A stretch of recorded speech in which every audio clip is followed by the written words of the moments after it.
নমস্কার বন্ধুরা, আমি সঞ্চিতাস এসেন্স রেসিপিস ইউটিউব চ্যানেলে আপনাকে স্বাগত। আজকে না রাঙালু রসপুলি আর তার সাথে ভাজা পুলি পিঠা একই সাথে দেখাবো। মনে করুন আপনি ডেজার্টেও এটা পরিবেশন করতে পারবেন, আবার চায়ের সাথে টা হিসাবেও কিন্তু পরিবেশন করতে পারবেন। একই রেসিপি থাকছে, অথচ দুরকম কিন্তু রেসিপি থাকছে। একই ভিডিওর মধ্যে দুরকম রেসিপি, নিশ্চয়ই আপনার খুব ভালো লাগবে। আর বানানো খুব সহজ, খুব তাড়াতাড়ি তৈরি হয়ে যাবে, আর খুব ইজি উপায়ে এটা তৈরি হয়ে যাবে। আপনার বানাতে তেমন কোনো ঝঞ্ঝাটি লাগবে না। আর তার সাথে আমি কিছু বিশেষ রকমের টিপস আপনাকে বলে দেবো, যেটা ফলো করলে আপনার পুলি পিঠা হবে একদম পারফেক্ট, ভীষণ সুন্দর। আর রসপুলি তো একদমই রসপুলি, পুরো ল্যাংচা বা পান্তুয়ার মতন খেতে লাগবে এটা, আর অপূর্ব স্বাদের হবে কিন্তু। আর যেহেতু এটা এখন শীতকাল চলছে, আর এই কনকনে ঠান্ডায় আপনি এটা গুড় দিয়ে করুন, তাহলে অবশ্যই ভীষণ ভালো লাগবে। আর চায়ের সাথে টা হিসাবে এই ভাজা পুলি পিঠাটাও কিন্তু মন্দ লাগবে না। আর রাঙালু আমি এরকম নিয়েছি, যেটা রং ছাড়া এরকম। আর এই রাঙালুটা আমাদের পুষ্টিগুণও কিন্তু অনবদ্য। তো রাঙালুটা ভালো করে ছাড়িয়ে নিতে হবে, নিয়ে সেদ্ধ করতে হবে। আমি এখানে প্রেসার কুকার ছাড়া সেদ্ধ করেছি। আর এখানে নিয়েছি রস করবার জন্য 1 কাপ জল নিলাম। প্রথমে এরকম একটা বড় পাত্র নেবেন, যাতে করে আপনার পুলি পিঠেগুলো ভালোভাবে ডুবে যেতে পারে। তো এখানে 1 কাপ জলের সাথে নিচ্ছি আমি 3/4 কাপ খেজুর গুড়, যেটা ঝোলা গুড় বা নলেন গুড়, সেই গুড়টা এখানে ব্যবহার করেছি। এবার এটা একটু ফুটে চটচটে মতন হলেই হয়ে যাবে। দেখুন আমি এখানে রাঙালুগুলোকে এরকমভাবে কেটে টুকরো করে সেদ্ধ করেছি। এবার এগুলোকে স্ম্যাশ করে নেব।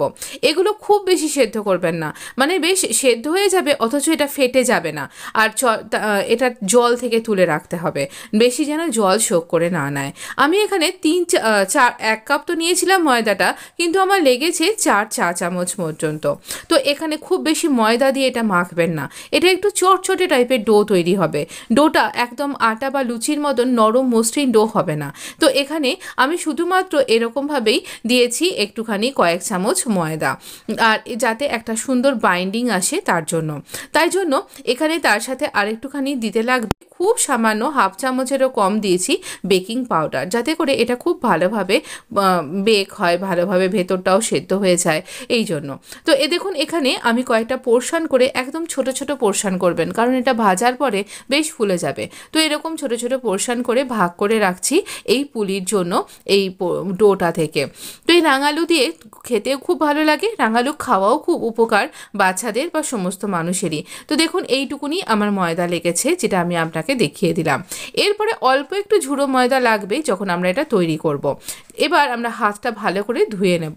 হাতটা খুব ভালো করে ধুয়ে পরিষ্কার করে নেওয়াটা দরকার, নাহলে পরে আপনি ভালো করে পুলিটা গড়তে পারবেন না। এই পুলির জন্য আমি যে স্টাফিংটা ইউজ করেছি সেটা হচ্ছে নারকোলের স্টাফিং। আপনি ইচ্ছা করলে ক্ষীরের স্টাফিংও দিতে পারেন কিন্তু। আমি আমার যে দুধ পুলি পিঠায় যে ক্ষীরের স্টাফিংটা, নারকোল আর ক্ষীর দিয়ে যে স্টাফিংটা করেছিলাম, সেটাই ব্যবহার করেছি।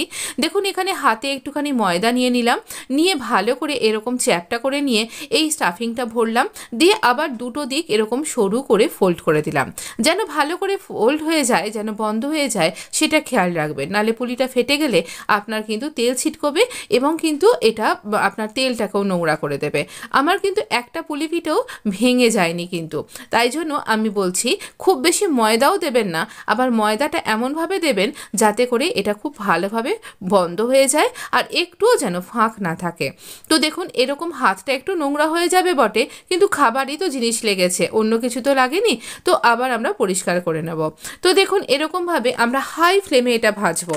আমাদের রাঙালু কুক করা আছে, আর খুব সামান্যই ময়দা দেওয়া আছে, যেটাই হাই ফ্লেমে লুচি যেমন আমরা ভাজি, সেরকমই হাই ফ্লেমে এটা কিন্তু ভাজতে হবে।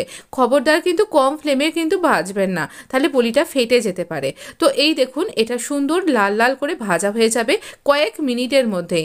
একটা ভাজতে 3 থেকে 4 মিনিটও লাগবে না, পুরো টোটালটাই প্রায় 6 মিনিটের মধ্যে আমার ভাজা হয়ে গেছিলো। তো দেখুন এইরকমভাবে একটু একটু করে গড়ছি, একসাথে অনেকগুলো দেবেন না, তাহলে গায়ে গায়ে আটকে যাবে। 3টে কি 4টে, এর বেশি দেবেন না। তো দিয়ে আমরা এখানে ওই রসের মধ্যে ফেলবো। রসটাকে জাস্ট আমরা একটু ফুটিয়ে চিটচিটে করে নিয়েছি। নিয়েছি। খুব ঘন রস এখানে তৈরি করবেন না, তাহলে রসটা না ভালো করে ঢুকবে না। তো আপনি যদি একদম সেই ল্যাংচার মতন খেতে চান, সেরকম পান্তুয়ার মতন টেস্ট পেতে চান, তাহলে কিন্তু এই রাঙালুর যে পিঠেটা মোটামুটি 8 ঘন্টা একেবারে নিজের লোভ সম্বরণ করে ভালো করে রসটা ঢুকতে দিন, তবেই কিন্তু সেই রকম তুলতুলে হবে।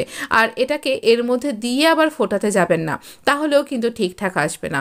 এটা স্লো মোশনে এর ভেতরে কিন্তু রসটা ঢুকবে, আর এটা অপূর্ব স্বাদ তৈরি করে দেবে আপনাকে। তো অপূর্ব স্বাদের এই ধরনের রসপুলি পিঠা অবশ্যই কিন্তু ট্রাই করতেই পারেন কিন্তু। আর যেহেতু এটা শীতকাল, তাই জন্য আমি গুড়, নলেন গুড় দিয়েই তৈরি করেছি এই রসটা, তো অপূর্ব খেতে লাগবে। তো দেখুন, আমি না এতক্ষণ পর্যন্ত শুধু লোভ সম্বরণ করে থাকতে পারবো না, তাই জন্য কিছু ভাজা পুলিও তৈরি করেছি, যাতে চায়ের সাথে টা হিসাবেও খাওয়া যায়। তো ওটা থাক, ওটা পরে খাওয়া যাবে। তাই জন্য এখানে আমি আপনাকে কিছুটা পরিবেশন করে তো দেখিয়ে দিচ্ছি, কিন্তু পরে আবার আমি ওর রসের মধ্যেই ফেলে দিয়েছিলাম। কিন্তু এটা খুব তাড়াতাড়ি রসটা টেনেও নেয়। আমি যখন আপনাকে কেটে দেখাবো, দেখতেই পাবেন কতটা আগের থেকেও ফুলে গেছে, আবার দেখুন কতটা রসও এর মধ্যে টেনে নিয়েছে। দেখতেই পাচ্ছেন, আমি যখন রাখছি বোঝাও যাচ্ছে কিন্তু একদম তুলতুলে হয়ে গেছে। আমি হাতায় করে চেপে দেখিয়েও দেব যে এর মধ্যে রস কিন্তু ঢুকে গেছে। তো একটুখানি এইরকম রস দিয়ে দিয়ে খাবেন, খেতে আরও ভালো লাগবে। আর এটা তো চায়ের সাথে দিব্যি জমে যাবে কিন্তু। কাউকে দিচ্ছেন, আপনার বাড়িতে গেস্ট এলে অপূর্ব লাগবে, তারও ভালো লাগবে, আপনারও দিতে খুবই ভালো লাগবে। তাহলে অবশ্যই ট্রাই করে নিন। আর যদি ভিডিওটা ভালো লেগে থাকে, তাহলে লাইক, শেয়ার, সাবস্ক্রাইব করে নিতে ভুলবেন না। নারকলের পুরটা আপনি কি করে তৈরি করবেন? নারকলের পুরটার মধ্যে একটু দেখছেন কতটা রস ঢুকে গেছে আর নরম হয়ে গেছে, একেবারে মুখে দিলেই মিলিয়ে যাবে। একটুখানি গুড়, দুধ আর আপনি সামান্য একটু চিনি দেবেন, দিয়ে ভালো করে নাড়াচাড়া করে পাক দিয়ে নেবেন। ব্যাস, আপনার নারকলের পুর রেডি। তাহলে আর কি, একসাথে এতগুলো রেসিপি পড়লাম, তাহলে এবার তো অন্তত লাইকটা করেই দিন। আর ভালো লাগলে আপনার বন্ধুদের মধ্যে শেয়ার করতে কিন্তু ভুলবেন না। আপনি ভালো থাকবেন, সুস্থ থাকবেন, আর এই শীতে কনকনে ঠান্ডায় জমিয়ে পিঠে খান। আর লাইক, শেয়ার, সাবস্ক্রাইব করতে অবশ্যই ভালো থাকবেন। ধন্যবাদ।